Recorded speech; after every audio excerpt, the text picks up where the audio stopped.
Hi guys, it's Julo for Complex Philippines and we're here right now with Antonio Aguirre, aka Mr. Soul Slam, aka AA, the owner and founder of Soul Slam community. And we're here right now to take a sneak peek into his personal sneaker collection here in his office. So let's go check it out. So AA, tell me about these pairs that you have right now. I know you brought them from your house to your office. Yeah. And it takes, I believe it takes a while for you to, anong dadalhin ko dito sa office? Anong papakita ko? What was that decision point for you? What was that critical factor? I will bring this to show to sneak peek. Actually, sa dahil ko ng collection, there are some pairs na for me magaganda talaga na gusto ko personally. And then some na parang, you know, ba't ko nga ba binili to? These are like, I think, some of the pairs that I mostly wear. And then some na I use pag hindi ako mapag-decide. So you'll see some pairs na parang, okay. Kasi those are like easy to wear because kahit anong suot ko. So kunyari may meeting ka, nagmamadali ako. Parang, yun na. I want to showcase this one because this was the answer for, and it's signed by Allen Iverson. Tell us more about that. So in How did you 2014, sign that? Allen Iverson went here to the Philippines for the very first time, and you know he is very snobbish and such. Even during that time, so he wouldn't sign anything, but he signed the jersey, Iverson jersey, and this pair of shoes when he went here. And then nag-viral siya because he was asked the question, would you consider being an NBA coach someday? He said no. And he was asked why, because we'd never practice, and everyone was laughing. I think it was an ESPN moment. He was wearing the Soul Slam cap back then. That was 2014, and it went viral even in the States. So how did you get him to sign it? You actually I gave him a customized Air Force One pair, and then nung inabot ko yung pair sa kanya, parang tuwa siya. What do you have there? Parang, here's my shoe. Okay, you want to sign it? Okay, sure. Okay. But he's reluctant talaga to sign. What is the next sneaker you want to show us that is actually a big part of you? It makes good memories because this pair was from Complex Con. I don't know how many pairs there is. He said about 100 plus. Or, I don't know. I'm not sure. But this one is a Complex Con exclusive back in 2017. The first Complex Con is 2016. So yung second one, when I went back, this was one of the pairs I wanted to get. So pinilahan ko talaga siya. These are white Air Force One. So how do you keep them clean and crisp through the years? Black room. I avoid direct sunlight. And it didn't work back then na I put it in an air-conditioned room because of the humidity. So when you turn off your aircon, moisture siya. And especially Nikes, they have air soles inside of it. So nagagato siya, tinatawag. So nagiging mamon. The lifespan here in the Philippines for a normal shoe is between 5 to 7 years depending on the pair. Pero Air Force One kasi nadudurog siya talaga from the inside, not outside. You won't see it crumbling. For me, shoes are not really like, I know it's a hot take, but people say that shoes are investment. For me, as time went by, I think that shoes are not an investment. It's something that you do as a hobby. Unlike if you're a reseller, yes, it makes sense that you collect shoes, you get 30 of a certain pair and sell it eventually. But I'm not a reseller, so I buy like whatever I want to wear. A little bit of sentimental value to you as well. I think this one. This is probably the oldest pair here, the 2011. band. But these are band Jordan 1s. The difference is they have the X at the back. And they're called B grades because when you look at them, medyo may mga himulmul siya. I don't know if you can see it in the camera. May mga himulmul siya. Those are imperfections that are not gonna pass for retail sale. So I don't know if it's a marketing ploy or Kaya something. NFS siya. Parang, but they sold it in the Vegas outlets. I remember in, I think 2011. AA, we're down to your fourth sneaker. Let us know what you've selected. This one, I like the blazers, the highs. Casually wear them with pants. I really like off-whites. I don't know. Maybe because with how I met Virgil back in 2016. You met Tito Virgil Abloh? Yeah, the late Virgil Abloh. I mean, may soul rest in peace.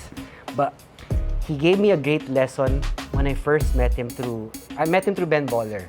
Okay, So okay. Ben was a guest at Soul Slam 2013, and then he introduced me when I went to Complex in 2016. And he tapped on the shoulder of. I remember him tapping on the shoulder. Nakatalikod pa si Virgil. I asked him about branding, because of course Off-White, right? Asked him about branding. And he said, build your community, because that's the marketing. If you have a community of people, if you have 100 people that believe in you, and whatever you put out, they buy. That's your customer base. It's one of my inspirations on how I got interested really to go in depth when it comes to marketing. This is so timeless. Yeah. I like the perforated elastic mesh. Correct, yeah. It makes it feel like it's a sock. Correct. It's an extension of your sock. Correct. So- Sobrang comfy. I think outside of New Balances, this is something I would always bring out of the country. And pwede siya mapisat. Alam mo yun, yung pwede mo, pag nilagis mo, pag ginanyan mo siya, wala lang. put it in your backpack or what. So, madali siyang bitbitin. So, yeah.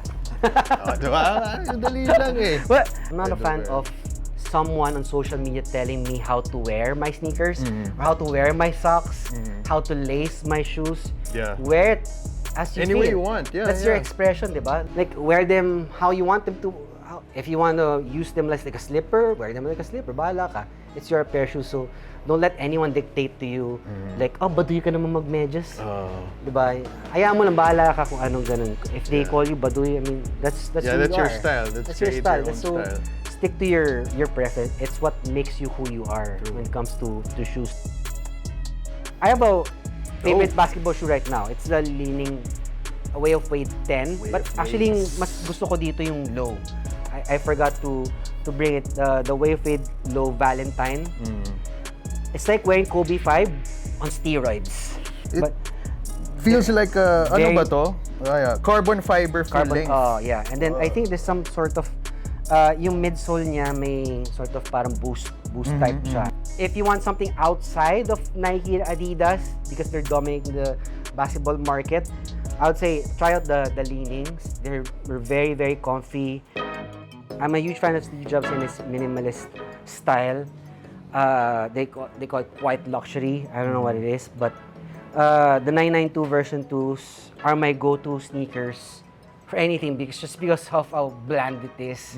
Diba? You can literally wear anything. Correct. With Diba? that shoe. You can wear it with shorts, with leggings, I don't know, if you want to wear leggings, or with pants, Yeah. wide, regular, slim, skinny, I don't know.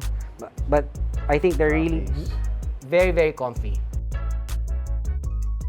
Whenever we buy a new pair of sneakers, it's that kind of, wow, I have this new pair of sneakers. Can you describe to us how it feels to finally have that on hand? Like you've saved up for it and now Yes. you can actually wear it. Is there a certain superpower once you wear? How does it feel wearing those sneakers?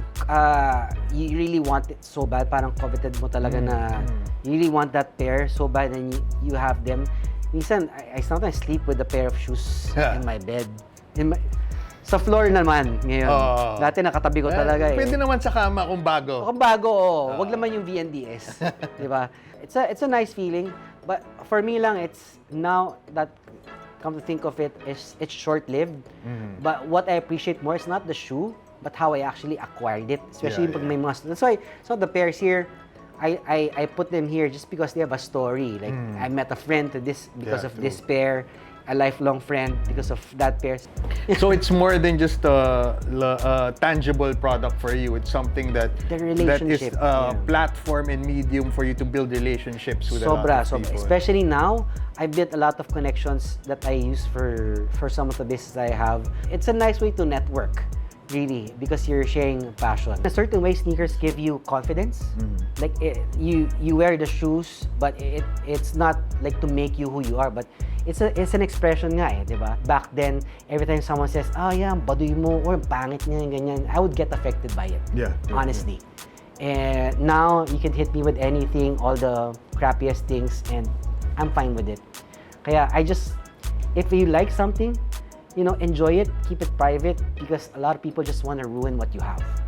So if you're happy with like a triple white Air Force One and you would call that a part of a great collection for yours, do you, bro? If it makes you happy. I mean, there's always gonna be a better collection than yours, a bigger collection than yours, a more expensive collection. But at the end of the day, are you happy with what you have?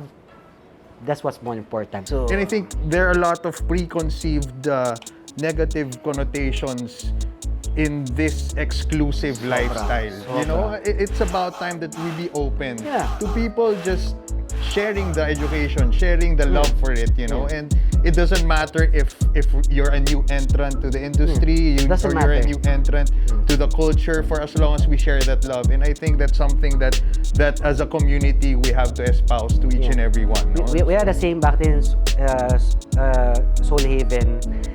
Your swag is welcome, but your ego is not.